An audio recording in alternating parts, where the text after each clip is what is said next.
G'day, hi and welcome. Alright, I'm over at a client's here. Had a very long day, got about an hour in. Didn't really do much. And what we're doing is gonna see if I don't rip up this road too much. Don't spin, don't spin, don't spin, don't spin, don't spin, don't spin, don't spin, don't spin, don't spin, don't spin, don't spin, don't spin, don't spin. Level that out. Use my big tire. Oh, I leveled that out.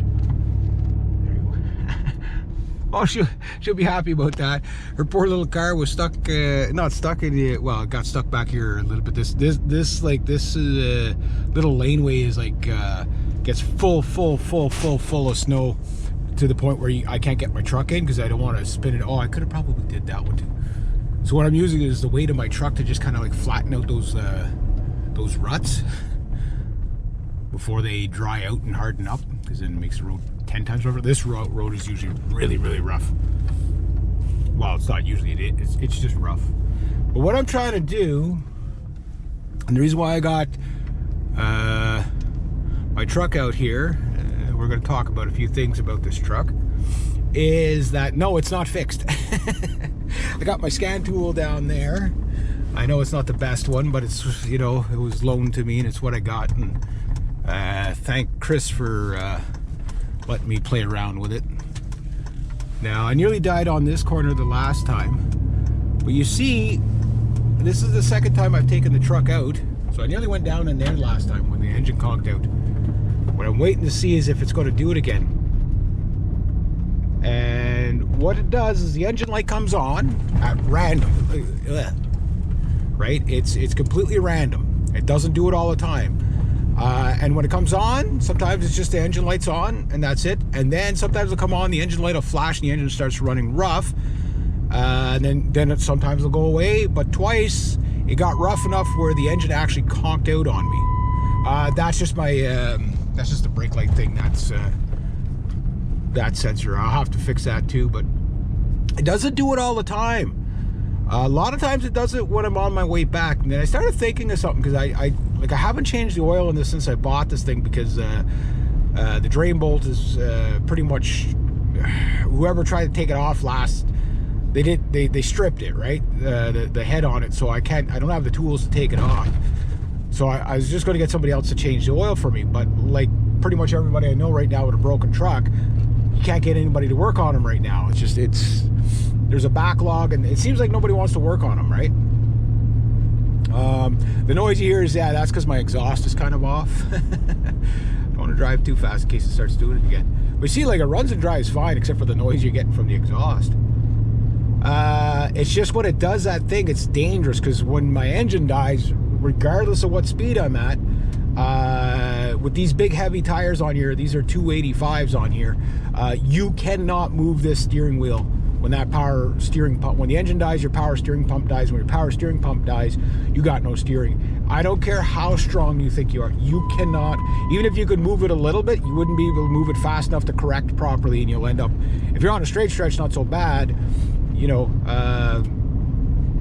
but you know, if I got people behind me, I might not be able to pull over or something like that. And I just don't want to get anybody killed, including myself. Because I actually kind of like myself. You know what I mean? You know, just maybe not other people like me, but I like me, and I don't want to kill myself in my truck. You know, I'm just saying, right? So this is what I'm trying to do, is catch it in the act with the code reader, figured maybe that. But now, something I had heard of is that if your oil is, you know, like if you're in desperate need of an oil change. Now, this truck does, I mean, it's 16 years old, so it burns a little bit of oil. There's something on the road there. So it burns a little oil, of course, you know, but it also burns a little bit of rat fluid. Not enough that you could see. That was a bumpy again. Oh, get off to the side. There's always people walking their dogs, always seniors walking their dogs and stuff, eh? So, yeah, but try not to run anybody over if I can help it. Don't want to wreck my paint, you know what I mean?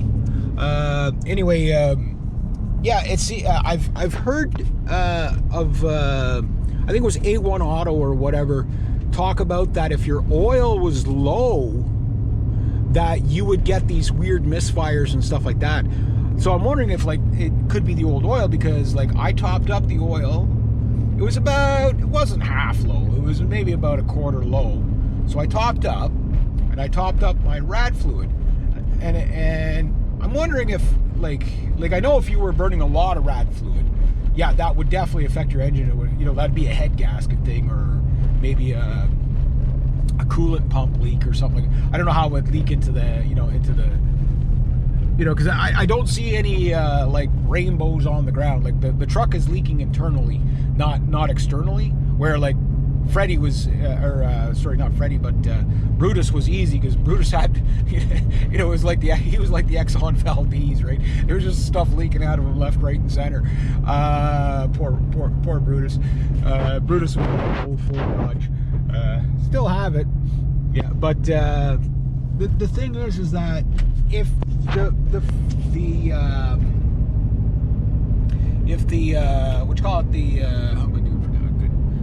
if the coolant was leaking into the engine, that could, but it's not enough. Like, I mean, it's like you drive it for about a month and it's maybe like a little bit low, like, you know what I mean? Like, it goes below the line. I always top up to the line, right? I know a little low is better than a little bit high, pretty much any fluids, especially like oil and stuff. I remember there was one lady, just a little side story, she literally filled the car so full of oil, she couldn't start it. Like, there was so much oil, like it was full to the top. We had to drain it out. I remember that. That was pretty hilarious. Amazing it didn't blow up the engine, like all that oil in there, like the engine couldn't move. It was hilarious. But yeah, I mean, another little side note here, all those guys that buy those $1,000, $3,000 Flowmasters, you don't need that. You just gotta wait till the pipe rots, that's all. But you see, like, it runs like a Dodge should run, you know, does the Dodge thing, right? So I don't know if it could be a coolant leak or the bad oil. Could that be a possibility to make the engine run rough? Even if you were like, you had almost enough oil in it. Because like I say, I just topped up and it hasn't done, like, it might do it on the way back. That's why I got the camera on in case it does, so I can show you, you know, and, you know, just show you the dangers of it, right?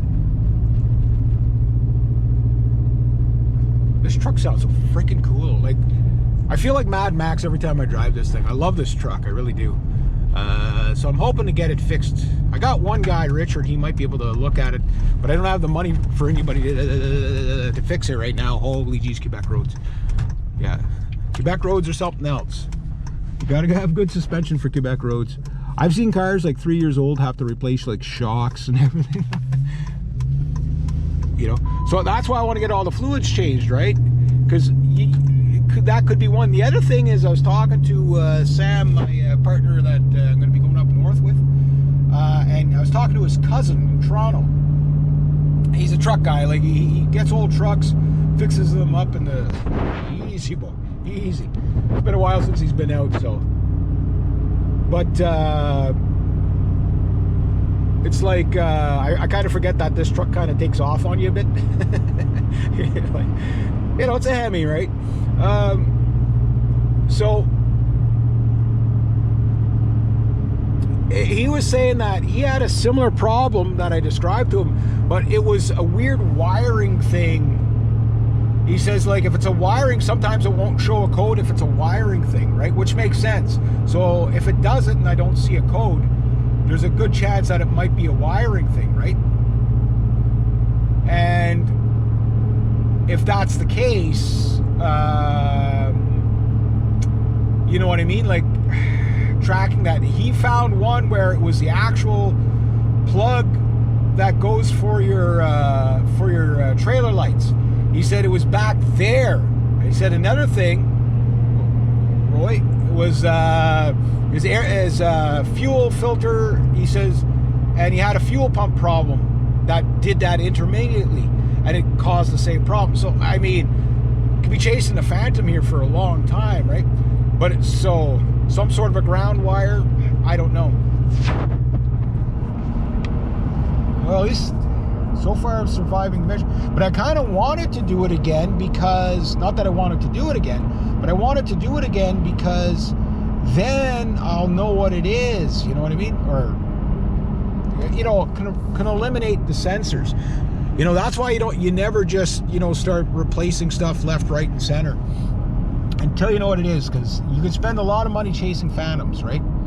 And I don't want to chase phantoms if I can help it. So anyway, back into my lovely little town here.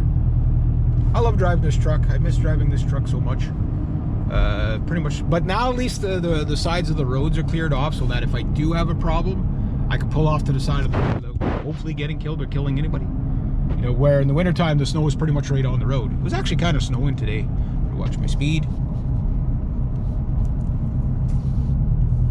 I love that low rumble, eh?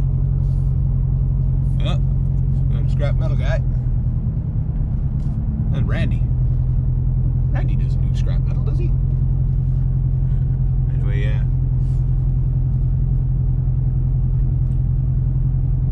Like, I mean, like, timing-wise, that sounds like a Hemi. You know, that's Hemiing the way a Hemi's supposed to Hemi. You know, so that's just a brake light thing. It's annoying, but does it periodically. Oh, my poor trucks. My poor trucks. Anyway, there we go.